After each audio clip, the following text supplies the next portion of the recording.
So for part A, we are told that the k, or the shift, is known.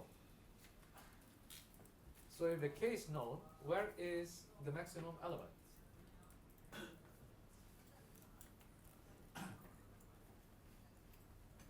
So if the k is known, where is the maximum element? So when the k is 0, where is the maximum element? The last one. So let's call it n minus 1, right? When the k equals to 1, where is the maximum element? When k equals to 1, meaning we are going to shift it once, which is like this, right? So the maximum will be 0. K equals to 2, 1. K equals to 3, so the 2, right? So in this case, what about if we shifted k equals to n? Then I shifted n times. Where is it? Where am I going to get this then? So suppose that this array has 8 elements. If I shift it 8 times, what kind of array do I get? So for example, 6, I shifted once, second place, right? Twice, 3 times, 4 times, 5 times, 6 times, 7 times. If I shift 8 times, it's going to come back to the beginning, right? So it means you will get circling back again. So when k equals to n, this will be n minus 1 again. When we circle twice, it's still going to come back to the same place. So then, where is the maximum element going to be?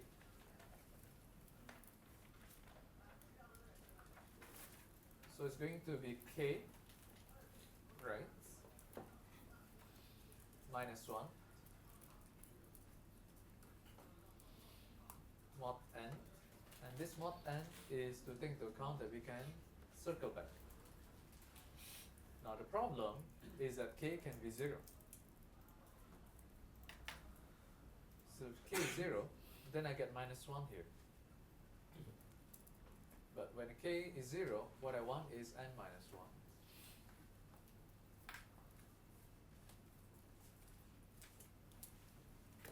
So then we just need to add another n there. So I'm going to return this index to get the maximum element at any point of time. Okay, the mod n is there to take into account that the k can actually be more than n. That means I can take a few cycles to get back to the same location. The first n is there to take into account that k could be 0. And if that's the case, then the maximum element is going to be n minus 1. Alright?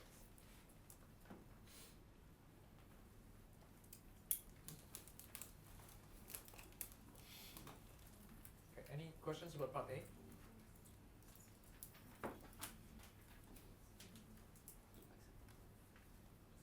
Now in part A, we are fortunate because we are told what the k is. Because if we know what k is, then we know how many times it's been shifted. We can calculate where exactly the maximum element is. Now in part B, we are informed that k is unknown. So that means we don't know where k is, and we are going to be searching for the maximum element, and then you will have O(n) complexity. So the hint there is to do linear search. Okay, so now suppose that we start with any one of these array, and we don't know which one is what is the shift value. So we don't know what is k. So we want to find the maximum element. Now one possible solution is essentially just to go through everything and finding which one is the maximum, right? So in that case, for example, you're given A3. So you can start from the beginning, 47, 57, 60, and you don't know yet whether this is the largest one, so you keep going all the way to the end, and then each time you keep the maximum value, and then finally you get the maximum. That will get you ON, right? Now, but if that is the way, then you always have to go all the way to the end of the array. But we are told that this array was originally sorted. And if it had been originally sorted, that means that there is some structure, there is some ordering to the way that they are lined up. So can we take advantage of that to be able to cut the search short once we find what we are looking for? Now, the idea of the linear search, because here we are given a hint, linear search. So the idea of the linear search is that once you find what you're looking for, you can return immediately, right? So you don't need to continue, because you're just trying to find something. Once you find it, then just return it. Now, if you are looking for the maximum element, will we know when we find it? No. So for example, 47, is it the largest one yet? 57, is it the largest one yet? 60, is it the largest one yet? So how do we know whether there is something larger later or not?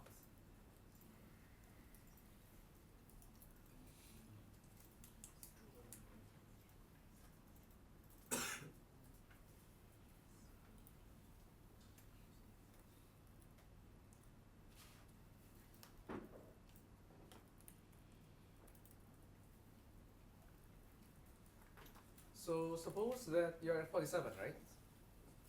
Can you tell whether you're the largest number or not? 47. Are you the largest one? So you can look ahead, right? 47 can turn to the right and look at the next number. Say my next number is 57. Since the guy next to me is larger than me, I cannot be the largest one. So then you go and ask him. So then you ask 57, are you the largest one? So 57 turns around and say, no, the guy next to me is larger. You go and ask him. Now when you ask 60, are you the largest one? And 60 turns around and look at 6. So the next guy is smaller. So it must be then the largest one, right? Because at the point when you have the change between a larger number and a smaller number, that's essentially the end of the shifting. And because your array was originally sorted, the end of the shifting is also the point where you find the maximum value. So in that case, then you can implement a linear search without knowing what the k is. So we're going to start from I 0 to n.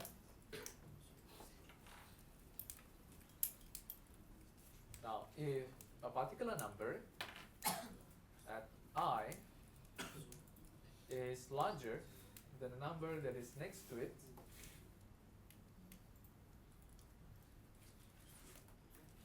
which is I plus 1, right? But you have to take into account that this could be the last number. So we allow it to circle back. So if this is the case, then we are going to return AI, which is the number. So that means, okay, we're gonna loop over the array from 0 to n minus 1. So each time we're going to compare it to the number in front of us, which is I plus 1. So compare I to I plus 1.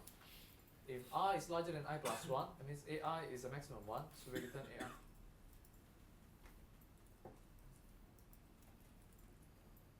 Now, why do we need the mod n there? The mod n there is just to take into account that if you're already at the end of the array, so you're at n minus 1, so n minus 1 plus 1 is n, you're already out of the index. So then to come back in the circle, you need to mod n.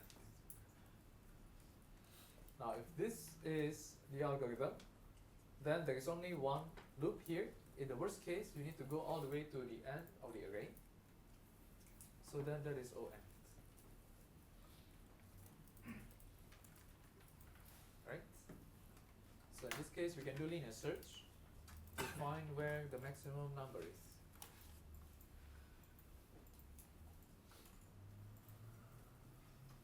Now in part C, so the value of k is still unknown, and now you're required to design an algorithm that has O log n complexity, and you're given a hint there, and you say it's a binary search. Now, since this is asking us to do binary search, and we know when we find the largest number, so let's actually try it. So let's take the one that has been shifted by 3.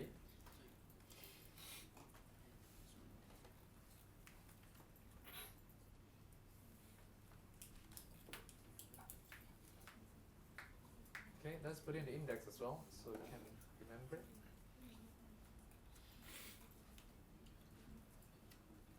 And now we are going to do binary search to find the maximum number. So let's say binary search, lower -1, upper is the size of the array, so that's 8, midpoint -1 plus 8, 7 divided by 2, 3. So this is the first midpoint, right? So we ask 6, are you the largest number? So 6 turns around to 19, says no, the number next to me is larger, so I cannot be the largest number. So then we know that we need to go either to the left or to go to the right. So do we go to the left or to the right here? And how would we know whether to go to the left or to the right?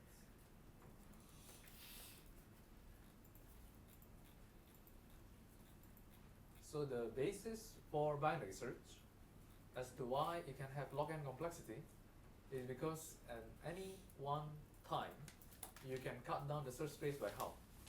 You can decide either to go to the left or to go to the right. You will not do both of them, right? So now my first midpoint here is 3, so it gets me to 6. 6 we know not to be the largest number. Then we need to decide, do we go to the left or do we go to the right? So what should be the condition for us to decide whether to go to the left or to the right?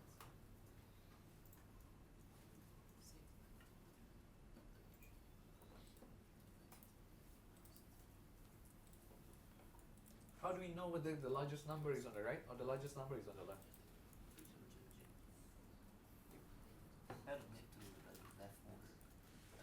So how do we do that?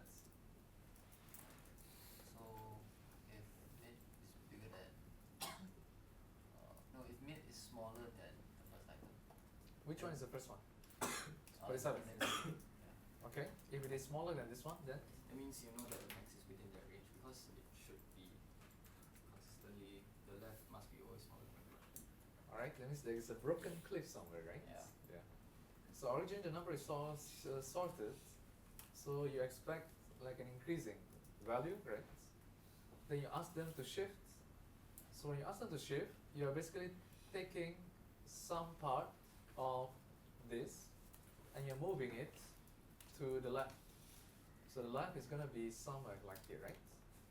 So when you have a midpoint, now you are looking for the cliff essentially. Where will this cliff actually happen? And since this is a midpoint, and if this is still continuously without a cliff, then the final number on the right should still be a lot higher than the midpoint. But if you look to the left, if there had been a cliff here, then this number should be higher than the midpoint. If that is the case, then the cliff is actually on the left. If that is not the case, it means that the leftmost is still lower, then the cliff must be on the right. So that's essentially the reasoning. So then you can reduce it to a simple pseudocode. So you can say that initially the left is -1, the lower. The upper is going to be the length of A. So then we have while not upper equals to lower plus 1. So we're going to find a midpoint, which is lower plus upper divided by 2. So then we can find the midpoint, right? So if the value at the midpoint is larger than the next one, then you're going to return the midpoint, because that means you already find it. Well, if not, that means that we haven't found it yet. So we need to decide whether to go to the left or whether to go to the right. Then we just need to find out if this one is larger than the one that is on the left. So that is L plus 1. Then we are going to shift, this is going to the right. So if we're going to shift the lower to be the midpoint, otherwise the upper is the midpoint. Then we just need to go back again. So once we can decide how to go to the left, how to go to the right, we have already reduced it to the binary search. So when we talk about linear search binary search, we are not talking only about a specific search algorithm. We are talking about a specific way, a paradigm, how to divide the search space into smaller spaces so that we can optimize for the runtime. And then you can try to apply it to different algorithms to see how you can employ the same concepts to optimize for the performance.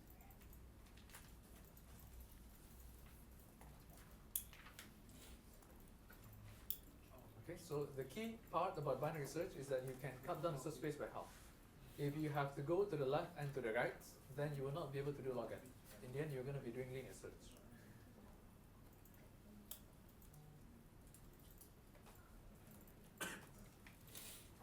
Yeah. Can we take, like, let's say the mid number, right, which is Yeah. 6, right? Then I compare the difference to the right and compare the difference to the left. Okay. So the biggest difference means that the bigger numbers are on my left. So for So example, you 19 minus 6 and 60 minus 6. Uh-huh. Then 60 minus 6, the difference is bigger, so it's definitely on the left. But I can always create a counterexample to that, right?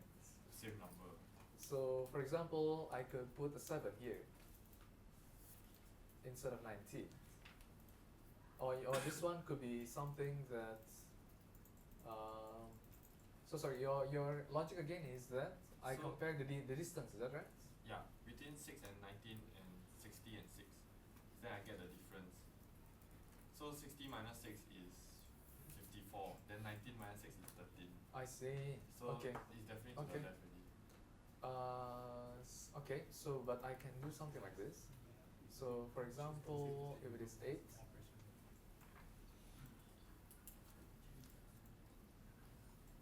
so that could be one of the arrays, right? So then your midpoint is 2, and there is the same distance whether to go here or to go here. So which one do we go? So it cannot be based on the distances. It's like different number, I think.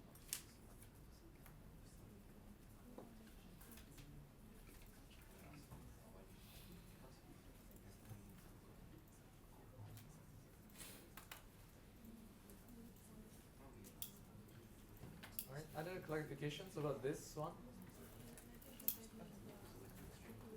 So you can do linear search, you can do binary search.